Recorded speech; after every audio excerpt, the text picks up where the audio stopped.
ओम नमो भगवते वासुदेवाय। ओम नमो भगवते वासुदेवाय। ओम नमो भगवते वासुदेवाय। ओम अज्ञानतिमिरान्धस्य ज्ञानाञ्जनशलाकया चक्षुरुन्मिलितं येन तस्मै श्रीगुरवे नमः। नमः ॐ विष्णुपादाय कृष्णपृष्ठाय भूतले श्रीमते भक्तिवेदान्त स्वामिनिति नामिने। नमस्ते सारस्वते देवे गौरवाणी प्रचारिणे निर्विशेषा शून्यवादी आशातिदेशतारिणे। जय श्री कृष्ण चैतन्य प्रभु नित्यानंदा श्री अद्वैत गदाधर श्रीवासादि गौर भक्तवृंदा। हरे कृष्णा कृष्णा कृष्णा हरे हरे, हरे राम राम राम हरे हरे। जगत गुरु श्रील प्रभुपाद की इच्छा, भगवत वाणी भगवत गीता जी की इच्छा, गुरु महाराज की इच्छा।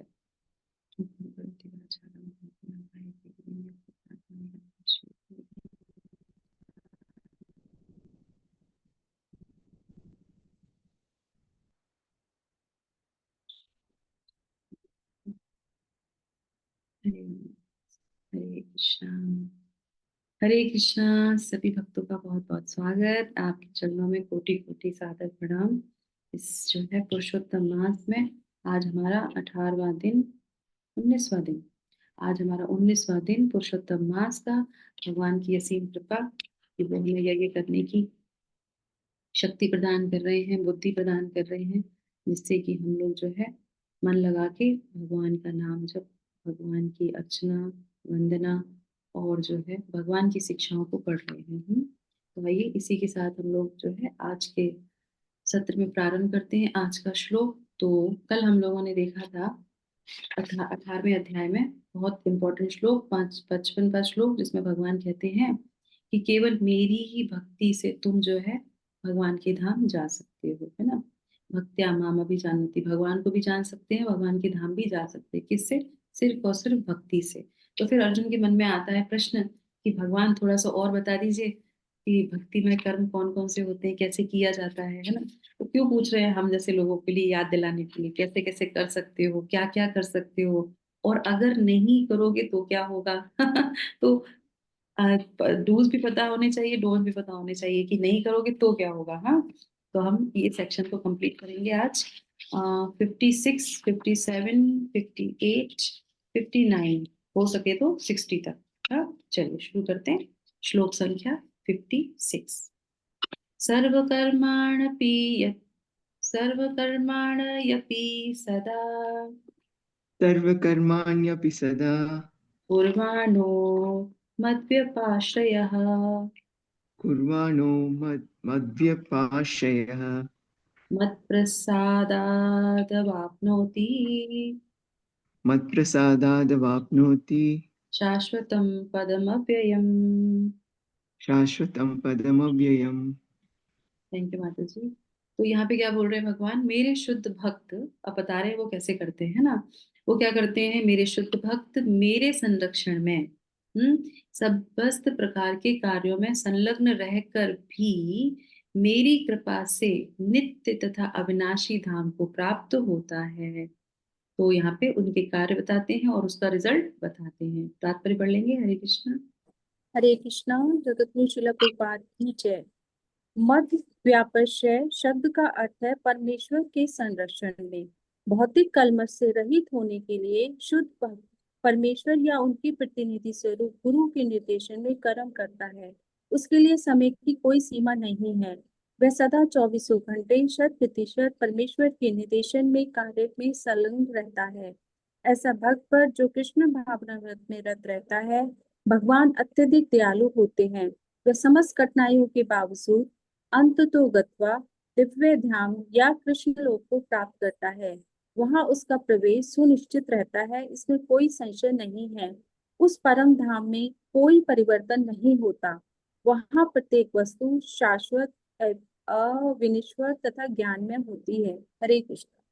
हरे कृष्णा। तो श्रीला प्रभुपाद ने और हमको क्या बता दिया, धाम के बारे में भी बता दिया कि वहां पे सब कुछ शाश्वत रहता है, कोई चीज बदलती नहीं है ना।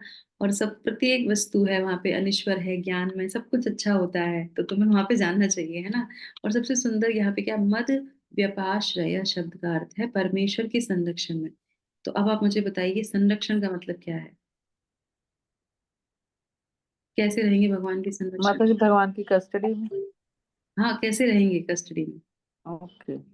माता जी आप के अपने पर शरणागत होने से, हाँ, उनके शरण में जाने से। कैसे जाएंगे शरण में, कैसे हमें पता भक्ति में रह करके माता जी। जैसे जैसे म- जैसे गुरु के दास निर्देश के जाते हैं अनुसार ना, कार्य करने चाकर से। जैसे जाते हैं मालिक के अंडर, उनके जैसे। तो जैसे एक नौकर जैसे मालिक के अंदर में रहता है वैसे। कुत्ता का उदाहरण देते हैं हर आचार्य लोग ना। हम्म, कुत्ता जैसे उनके मालिक के संरक्षण में, वो जैसे देता है, जैसे खाता है, उनका कुछ अपना कुछ नहीं होता है, वैसे ही रहना है। किस किसने कुत्ते वाली बेल्ट पहन रखी है। जिसने नहीं पहनी है फटाफट से पहन लो। ये तो बहुत अच्छा उदाहरण है जो माता जी ने बताया, शिला प्रभुपाद अक्सर बताते हैं।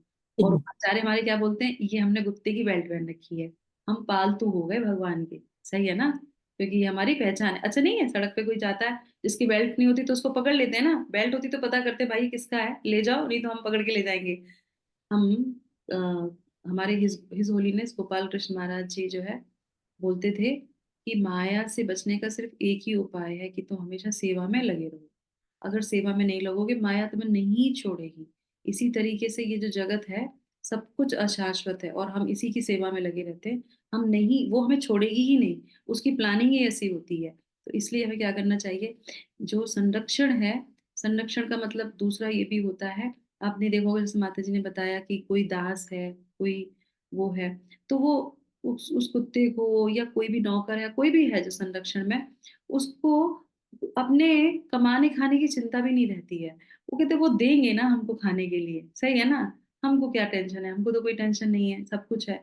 और वो हमेशा उनके पीछे पीछे पूंछ हिलाता हुआ घूमते रहे। भक्ति विनोद ठाकुर का इतना सुंदर भजन है कि अमी तुम्हारो कुकुर, जैसे आप जहां रखोगे हम वैसे रहेंगे। और आपके भक्तों का, आपके जो शुद्ध भक्त है ना, उनका जो उच्चिष्ट रहेगा ना, वो मेरे लिए फीस्ट होगा।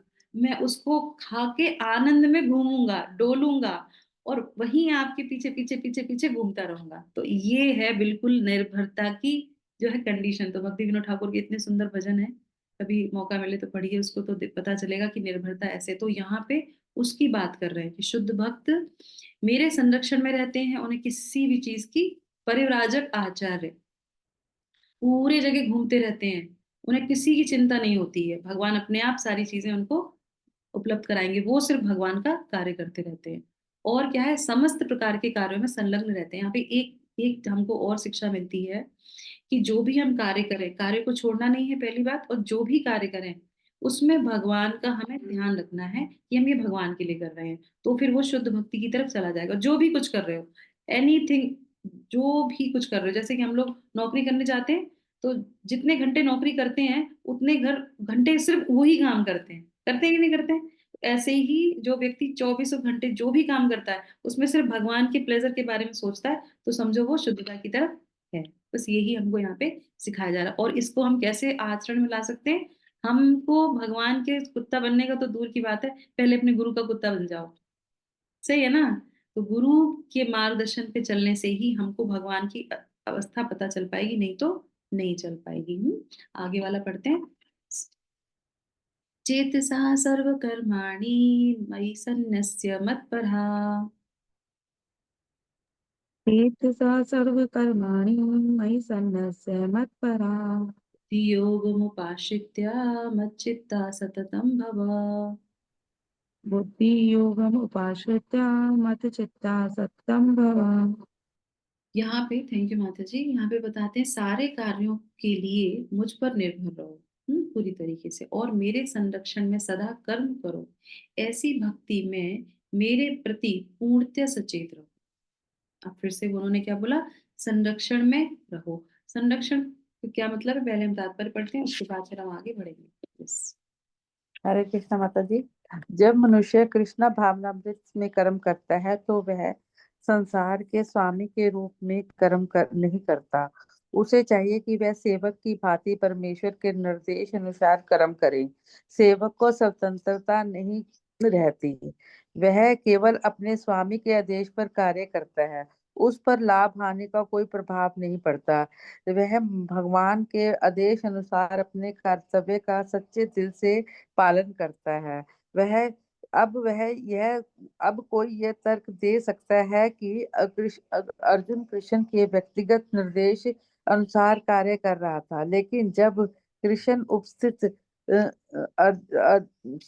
उपस्थित ना हो तो कोई किस तरह कार्य करे। यदि कोई इस पुस्तक में दिए गए कृष्ण के निर्देश के अनुसार तथा कृष्ण के प्रतिनिधि के मार्गदर्शन में कार्य करता है तो उसका फल वैसा ही होगा। हरे कृष्ण। मतलब कोई पढ़ना चाहे तो पढ़ सकता है।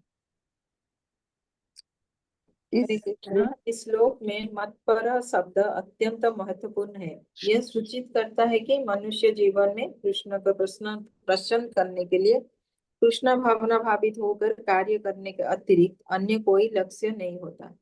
जब वो इस प्रकार कार्य कर रहा है तो उसे केवल कृष्ण का ही चिंतन इस प्रकार से करना चाहिए। कृष्ण ने मुझे इस विशेष कार्य को पूरा करने के लिए नियुक्त किया है और इस तरह कार्य करते हुए उसे स्वाभाविक रूप से कृष्ण का चिंतन हो आता है। यही पूर्ण कृष्ण भावना मुद्दा है। किंतु यह ध्यान रहे कि मन माना कर्म करके उसका फल परमेश्वर को अर्पित ना किया जाए। इस प्रकार का कार्य कृष्ण भावनामृत की भक्ति में नहीं आता। मनुष्य को चाहिए कि कृष्ण के आदेश अनुसार कर्म करे। यह अत्यंत महत्वपूर्ण बात है। कृष्ण का यह आदेश गुरु परंपरा द्वारा प्रामाणिक गुरु से प्राप्त होता है।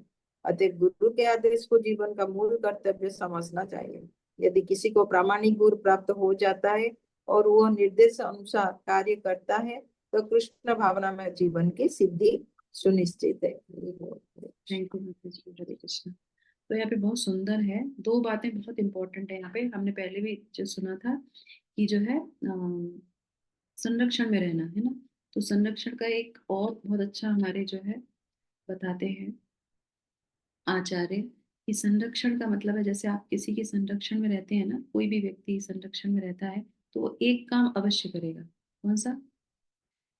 किसी के संरक्षण में अगर हम रहते हैं तो एक काम हम अवश्य करेंगे। क्या करेंगे? का आदेश का पालन करना। ठीक है। और अभी हम लोग प्रार्थनाओं की सीरीज चल रही है हमारी। हम लोग उनका आदेश भी करेंगे और उनको खुश करने के लिए हमेशा तत्पर रहेंगे। अभी आप देखेंगे, अभी हम लोग श्रीमद् भागवतम के, आप जब हमारा सत्र रहता है भागवतम का, उसमें हम लोग सारी प्रार्थनाएं ले रहे हैं, सारी प्रार्थनाएं। और आप कोई भी प्रार्थना सुन लो, उसमें यही निष्कर्ष निकल के आता है कि हम आपके अधीन हैं, आप सर्वोपरि हैं। तो उनकी महत्ता को जानते हैं, उनका गुणगान करते हैं और उनसे क्या करते हैं? प्रार्थना करते हैं। दो चीजें बहुत इंपॉर्टेंट है। अगर कोई व्यक्ति किसी के संरक्षण में है तो दो काम वो जरूर करेगा, एक उससे प्रार्थना करेगा और एक उससे क्षमा याचना करेगा। सही है ना? हमसे कोई गलती हो गई है तो आप हमें क्षमा कर दीजिए क्योंकि हम आपके संरक्षण में हैं। सही है ना? तभी तो क्षमा मांग रहा है। इंडिपेंडेंट होंगे तो थोड़ी ना मांगेगा। और दूसरा क्या करेगा? और उनसे प्रार्थना करता रहेगा, है ना? जैसे भी है, जो भी है, जो भी आपने हमें दिया है उसके लिए धन्यवाद करना, उनको प्रार्थना करना, उनको खुश करने का प्रयास करना। तो ये दो इंपॉर्टेंट कार्य बहुत इंपॉर्टेंट है कि हमको संरक्षण वाला जो हमें ये गुण है और जो भगवान कह रहे हैं रखना चाहिए। तो ये दो चीजें हमें अपने जीवन में लेनी चाहिए। क्या? एक तो प्रार्थना करना, भगवान से नियमित रूप से प्रार्थना करना। श्रील प्रभुपाद कहते थे कि मुझे माया प्रभाव नहीं डालेगी। बोले क्यों? क्योंकि मैं नियमित रूप से प्रार्थना करता हूँ इस तरीके से। तो दूसरा ये है। और दूसरा क्या है? क्षमा याचना करना। तो ये हो गया हमारा संरक्षण। और क्या है? निर्भर रहना। तो श्रील प्रभुपाद यहाँ पे क्या है? मत परा शब्द अत्यंत महत्वपूर्ण है। ये सूचित है कि मनुष्य जीवन कृष्ण को प्रसन्न करने के लिए किया जाता है। आप देखेंगे जो निष्काम कर्म होता है ना, निष्काम कर्म का मतलब क्या होता है? हमने कोई काम किया है ना, भगवान के लिए ही किया, उसकी फल फल हमें नहीं चाहिए, वही तो हो गया निष्काम कर्म, है ना? और उससे हमारा हृदय शुद्ध होने लगता है। पर इन दोनों में अंतर है। जो हमें अच्छा लगता है हमने वो किया, फल हमें नहीं चाहिए। ठीक है ना? और भक्ति में क्या अंतर है? जो जो जो सर्वेंट है वो क्या करेगा? जो उसको पसंद है वो बना के खिलाएगा अपने मालिक को? नहीं। जो मालिक को पसंद है वो बना के खिलाएगा, जो मालिक चाहते हैं वो वैसा काम करेगा। तो यहाँ पे इसका ही अंतर है। तो कितना फर्क पड़ गया। निष्काम कर्म योग भी बहुत अच्छा है, उससे कितनी हृदय शुद्ध होता है, उससे हम आगे बढ़ते हैं, है ना, ज्ञान आता है, सब कुछ बताया था पिछले हम लोगों ने अध्याय में सुना।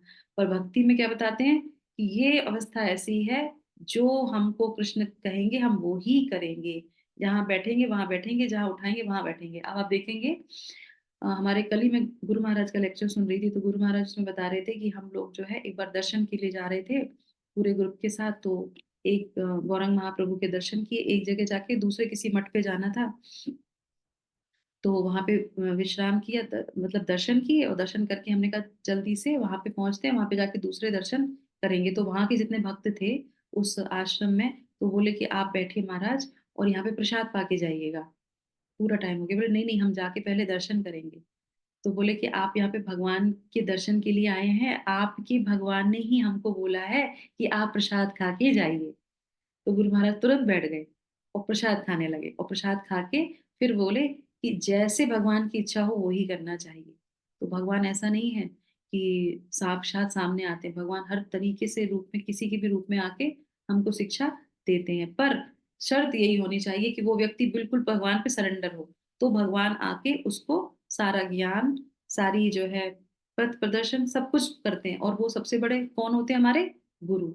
गुरु के रूप में आके वो हमेशा हमको जो है ज्ञान देते हैं, शिक्षा देते हैं। कभी कभी आपने देखा होगा ना, हमारे मन में कुछ चल रहा होता है और हम कोई लेक्चर सुनते हैं, या हम क्लास में होते हैं या कोई श्लोक पढ़ते हैं, तो उसमें वो हमें आंसर मिल जाता है। सही क्यों? क्योंकि हम अंदर से भगवान पे डिपेंडेंट हो रहे थे और भगवान से प्रार्थना कर रहे थे कि भगवान हमको निर्देश दीजिए, हमको पाथ दिखाइए, हमें क्या करना चाहिए, और भगवान दिखाते हैं। ठीक है, तो इस तरीके से इसको हम देखते हैं। अगर इसको और 7 अध्याय, 7वें स्कंद का 10वां अध्याय का 12वें, इसमें भी जो है भगवान जो है यहाँ पे बताते हैं, वो कहते हैं कि इससे कोई फर्क नहीं पड़ता, श्रीमद् भागवतम से पढ़ रही हूँ मैं ये, कि नहीं पड़ता कि तुम भौतिक संसार में हो, तुम्हें सदा निरंतर मेरे द्वारा दिए गए निर्देशों और संदेशों को सुनना चाहिए और सदा ही मेरे चिंतन में लीन रहना चाहिए, क्योंकि मैं ही वो परमात्मा हूँ जो मनुष्य के हृदय के मूल में विद्यमान रहता है।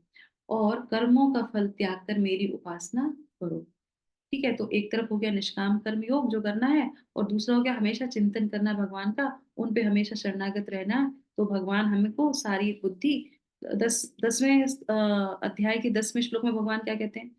हम तुमको वो बुद्धि प्रदान करेंगे जिससे कि तुम अपने कार्य कर सको। सही है, तो अगर हम भगवान का हर समय चिंतन करेंगे तो भगवान क्या करेंगे? ददामि बुद्धि योगम तम। तो भगवान सही सही हमको गाइड करेंगे। ठीक है, आगे बढ़ते हैं। कौन सा श्लोक है? आप 58। मच्चित्ता सर्वदुर्गाणि मत्प्रसादा तरिष्यसि। मच्चित्ता सर्वदुर्गाणि मत्प्रसादातिरिक्षसि। अथ चेत्त्वमहङ्कारं अ- श्रोयसि विनङ्क्षसि। अच्छेतात्वम् अहंकारात् नाश्यसि विना विदक्षसि। थैंक यू माता जी। तो अब यहाँ पे वो तो हो गया सरेंडर रहने वाला पूरी तरीके से। अब वो कहते हैं कि नहीं रहने वाला क्या करेगा? अर्जुन सोचते हैं मन में कि भगवान ऐसे बोल रहे हैं, और जो नहीं करते होंगे वो ऐसे तो होते हैं ना, पूरी रामायण खत्म हो जाती है, उसके बाद भी लोगों को समझ में नहीं आता कि राम कौन है। तो इस तरीके से तो वो कहते हैं यहाँ पे, वो समझ जाते हैं, वो कहते हैं अब तुम ये भी सुन लो कि जो नहीं करते उनका क्या होता है। यदि तुम मुझसे भावना भावित होगे तो तुम मेरी कृपा से तुम बद्ध जीवन के सारे अवरोधों को लांघ जाओगे, अगर तुम मेरी कृष्ण भावना व्रत में रहते हो तो। ठीक है, लेकिन यदि तुम मिथ्या अहंकार वश ऐसी चेतना में कर्म नहीं करोगे और मेरी बात नहीं सुनोगे तो तुम विनष्ट हो जाओगे, विनष्ट हो जाओगे। भगवान क्लियर क्लियर बोल रहे भगवत गीता में। अगर तुम भगवत गीता को ध्यान से पढ़ते हुए उनके बातों को नहीं एक्सेप्ट करोगे, कृष्णा कॉन्शियस में नहीं आओगे, गुरु को एक्सेप्ट नहीं करोगे, तो आप निश्चित रूप से विनष्ट हो जाएंगे। क्यों? क्योंकि आपको जो है क्या है? अहंकार है, वो भी कैसा? झूठा अहंकार। चलिए पढ़ते हैं तात्पर्य। हरे कृष्ण। हरे कृष्णा। जगत गुरु श्रील प्रभुपाद की जय। पूर्ण कृष्ण भावना भावित व्यक्ति अपने अस्तित्व के लिए कर्तव्य करने के विषय में आवश्यकता से अधिक उद्विग्न नहीं रहता। जो मूर्ख है वह समस्त चिंताओं से मुक्त कैसे रहे, इस बात को नहीं समझ सकता। जो व्यक्ति कृष्ण भावनामृत में ग्रहण करता है, भगवान श्री कृष्ण उसके घनिष्ठ मित्र बन जाते हैं। वे सदैव अपने मित्र की सुविधा का ध्यान रखते हैं, और जो मित्र 24 घंटे उन्हें प्रसन्न करने के लिए निष्ठा पूर्वक कार्यों में लगा रहता है, वे उसको आत्मदान कर देते हैं। अतएव किसी को देहात्म बुद्धि के मिथ्या अहंकार में नहीं बह जाना चाहिए। उसे झूठे ही यह नहीं सोचना चाहिए कि वह प्रकृति के नियमों से स्वतंत्र है या कर्म करने के लिए मुक्त है। वह पहले से कठोर भौतिक नियमों के अधीन है, लेकिन जैसे ही वह कृष्ण भावना में भावित होकर कर्म करता है, तो वह भौतिक चिंताओं से मुक्त हो जाता है। मनुष्य को भली भांति सोचना जान लेना चाहिए कि जो कृष्ण भावना मत में सक्रिय नहीं है, वह जन्म मृत्यु रूपी सागर के की भंवर में पड़कर अपना विनाश कर रहा है। कोई भी बद्धजीव यह सही से ही नहीं जानता कि क्या करना है और क्या नहीं करना है। लेकिन जो व्यक्ति कृष्ण भावना भावित होकर कर्म अंतर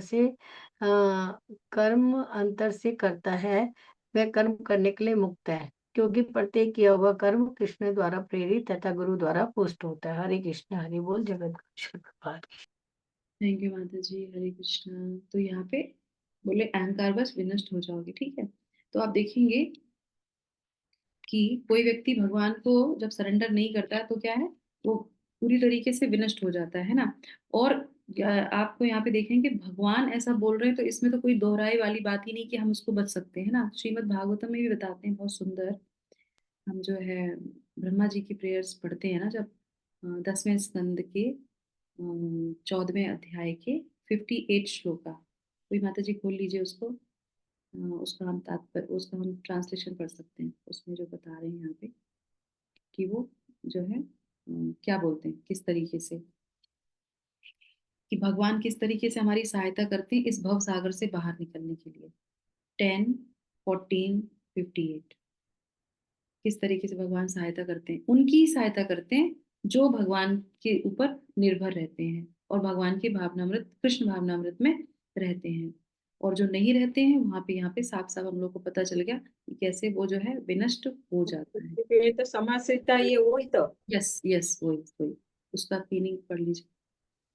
दृश्य जगत के आश्रय एवं मूल राक्षस के शत्रु मुरारी के नाम से प्रसिद्ध श्री भगवान के चरण कमल रूपी नाव को जिन्होंने स्वीकार किया है, उनके लिए ये भौतिक जगत रूपी सागर बछड़े के खूर चिन्ह में भरे जल जल के समान है। उनका लक्ष्य परम पदम अर्थात वैकुंठ होता है, जहाँ भौतिक विपदाओं का नामो निशान नहीं होता, न ही पग पग पर कोई संकट होता है। ठीक है ना, देखा ना। तो इस तरीके से हम लोग श्रीमद् भागवतम में भी देखते हैं। और आपने देखा होगा विट्ठल जी को, विट्ठल जी कमर पे कैसे हाथ करके रहते हैं, ऐसे। क्यों ऐसे करके क्यों रहते हैं? विठल जी वो वो सब निर्भर। जानते हैं, वो ठाकुर है, ठाकुरों की तरह से खड़े हैं। वो तो जानते हैं, हमको भी पता होना चाहिए कि ठाकुर क्यों खड़े हैं ऐसे। कोई कोई ठाकुर तो ऐसे रहते हैं, आ जाओ गले लग जाओ हमारे जगन्नाथ जी, है ना। चैतन्य महाप्रभु कहते हैं पूरा शरणागत। तो उन्होंने हमको सिखाया ऐसे भक्त की तरह पूरा हाथ ऊपर करके शरणागत हो जाओ, करेक्ट है ना। जो भगवान है पता वो जो है बंसी बजाते रहते हैं, पर कई कई भगवान ये की ऐसे माने निर्भय हो जाओ, ऐसे हाँ, खड़े रहने से। जिसमें ऐसे बोला जाता है, जो हमारे विट्ठल जी हैं, जो हमारे भगवान हैं, वो कहते हैं कि जो ये भव सागर है ना, ये बहुत भयानक है, इससे निकलना बहुत मुश्किल है। तो जैसे ही कोई भगवान की शरण में आता है ना, तो क्या है, वो भव सागर नीचे चला जाएगा, ऊपर नहीं आएगा पानी। वो कमर से नीचे ही रहेगा, कमर से ऊपर नहीं आएगा। तो इसलिए वो हमारे आचार्य ऐसी टीका करते हैं। तो वो यहाँ तक रहते हैं, तो बोले ये पानी क्या है, स्तर नीचे चला गया। अब किसी जगह को आपको क्रॉस करना हो, करेक्ट, तो क्या करना होता है, पानी अगर थोड़ा सा भी कमर से ऊपर होगा तो मुश्किल होगा चलना, है ना। तो वो क्या होगा, वो नीचे नीचे नीचे रखते हैं, तो कि तुम आराम से उसको पार कर सकते हो, है ना। तो ये बहुत सुंदर है, भगवान के चरित्र हैं। कल ही हम लोग पढ़ रहे थे मुचकुंद की जो है। और ऐसा कहा जाता है, I am not sure, but ऐसा हमने कहीं सुना भी था कि जो मुचकुंद वाली जो लीला जो हम लोगों ने कल पढ़ी थी, तो यही जो है बाद में बनते हैं, क्या कहते हैं, ये भगवान तो विट्ठल के रूप में आते हैं, उसी सुंदर रूप में। कहते हैं ना, आप जाके भगवान सबको दर्शन देना आप, तो वो आते हैं दर्शन देने के लिए। और ये जो है ब्राह्मण के रूप में कौन, अम, कौन थे वो, जो सो रहे थे, मुचकुंद। मुचकुंद। मुचकुंद। हाँ, मुचकुंद जो है ये बन जाते हैं हमारे ये विठल जी के कौन थे वो, बहुत पांडुरंग। तो ये वो बन जाते हैं, ऐसा ऐसा आचार्य कहीं कहीं पे हमने सुना है ऐसा, तो ये वही बनते हैं ब्राह्मण के कुल में वो लेते हैं, और उनकी वजह से भगवान फिर से आके जो है दर्शन देते हैं। तो ऐसा मुझे अभी याद आ गया विठल जी के बारे में, तो ये यहाँ पे बताया गया। ठीक है, तो इस तरीके से हम बढ़ते हैं आगे। एक और श्लोक ले लेते हैं, 2 श्लोक और ले लेते हैं। यद अहंकारमाश्रित्य नायुत्स्य इति मन्यसे। पढ़िए। हरे कृष्णा। यदि अहङ्कारमाश्रित्य न यश्च इति मन्यसे मिथ्येष व्यवसायस्ते प्रकृतिस्त्वां नियोक्ष्यति। मिथ्येष व्यवसायस्ते प्रकृतिस्त्वां नियस्यति। यदि तुम मेरे निर्देशानुसार कर्म नहीं करते और युद्ध में प्रवृत्त नहीं होते, तो तुम कुमार्ग पर जाओगे। तुम्हें अपने स्वभाववश युद्ध में लगना होगा। आगे पढ़ लेते हैं, तात्पर्य श्रील प्रभुपाद के द्वारा पढ़ लीजिए। हरे कृष्णा। तात्पर्य। अर्जुन एक सैनिक था और क्षत्रिय स्वभाव लेकर जन्मा था, अतएव उसका स्वाभाविक कर्तव्य था कि वह युद्ध करे। लेकिन मिथ्या अहंकार वश वह डर रहा था और कि अपने गुरु, पितामह तथा मित्रों का वध करके वह पाप का भागी होगा। वास्तव में वह अपने को अपने कर्मों का स्वामी जान रहा था, मानो वही ऐसे कर्मों के अच्छे बुरे फलों का निर्देशन कर रहा हो। वह भूल गया कि वहां पर साक्षात भगवान उपस्थित हैं और उसे युद्ध करने का आदेश दे रहे हैं। यही है बद्ध जीव की विस्मृति। परम पुरुष निर्देश देते हैं कि क्या अच्छा है और क्या बुरा है, और मनुष्य का जीवन सिद्धि प्राप्त करने के लिए केवल कृष्ण भावना अमृत में कर्म करना है। कोई भी अपने भाग्य का निर्णय ऐसा नहीं कर सकता जैसे भगवान कर सकते हैं। अतः सर्वोत्तम मार्ग यही है कि परमेश्वर के निर्देशन प्राप्त करके कर्म किया जाए। भगवान तथा भगवान के प्रतिनिधि स्वरूप गुरु के आदेश भी वे कभी भी उपेक्षा न करें। भगवान के आदेश को बिना किसी हिचक के पूरा करने के लिए वे कर्म करें। इससे सभी परिस्थितियों में सुरक्षित रहा जा सकेगा। हरे कृष्णा। थैंक यू माता जी। तो ये श्लोक और पढ़ लेते हैं, ये दोनों सीक्वेंस एक साथ ही हैं। स्वभावे स्वभावजेन कौन्तेय निबद्ध स्वेन कर्मणा कर्तुं नेच्छसि यन्मोहा करिष्यस्व शयोऽपि तत्। स्वभावे स्वभावजेन कौन्तेय निबद्धे स्वेन कर्मणा कर्तुं न इच्छसि यथा मोहात् करिष्यसि अवश्यपि तत्। थैंक यू माता जी। इस समय तुम मोहवश मेरे निर्देशानुसार कर्म करने से मना कर रहे हो, लेकिन हे कुंती पुत्र, तुम अपने ही स्वभाव से उत्पन्न कर्म द्वारा बाध्य होकर वही सब करोगे। पढ़िए माता जी तात्पर्य। तात्पर्य श्रील प्रभुपाद की जय। यदि कोई परमेश्वर के निर्देश अनुसार कर्म करने से मना करता है, तो वह उन गुणों द्वारा कर्म करने के लिए बाध्य होता है जिनमें वह स्थित होता है। प्रत्येक व्यक्ति प्रकृति के गुणों के विशेष संयोग के वशीभूत है और तद अनुसार कर्म करता है।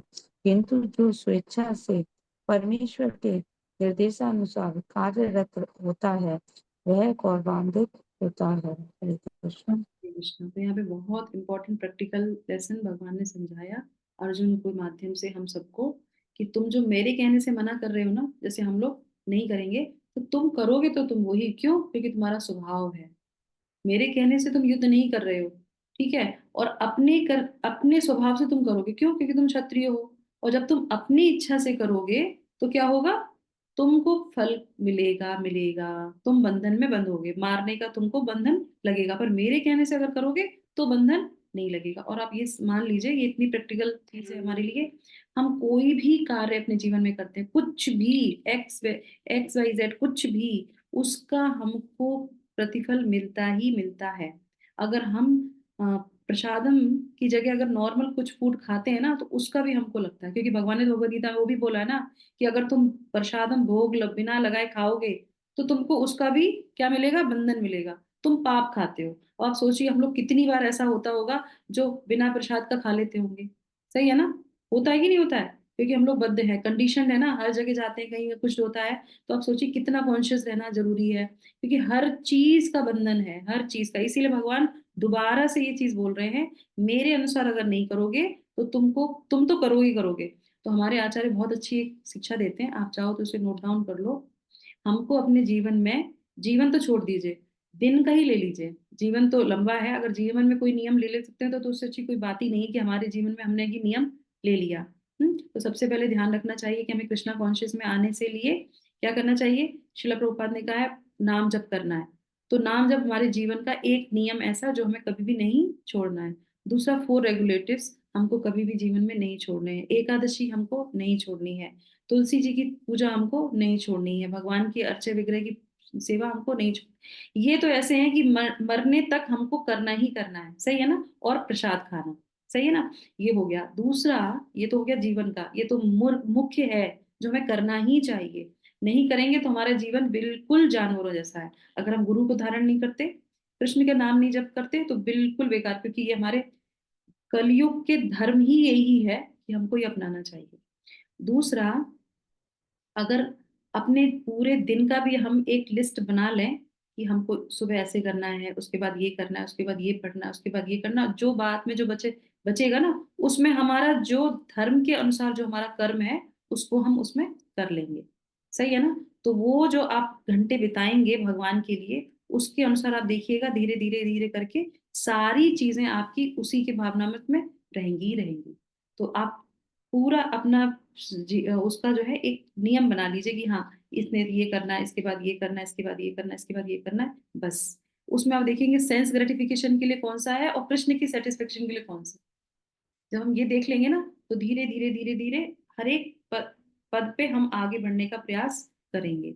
और अगर कभी ऐसा लगता भी है कि हाँ ये करना जरूरी है पर इसमें कृष्ण भावना नहीं है, तो भगवान पे क्या करेंगे, प्रार्थना करेंगे कि भगवान हम आपकी तरफ आना चाहते हैं और ये कार्य हमें ऐसा लगता है कि ये कृष्ण भावनामृत नहीं है, तो इसमें हम ध्यान भगवान का रखते हुए वो कार्य को कर लेंगे, तो हमको बंधन नहीं लगेगा, अन्यथा हमको बंधन लगेगा। और उसी के हिसाब से आप देख लीजिए कि हम लोग कितने कष्ट भोग रहे हैं इस जीवन में, है ना।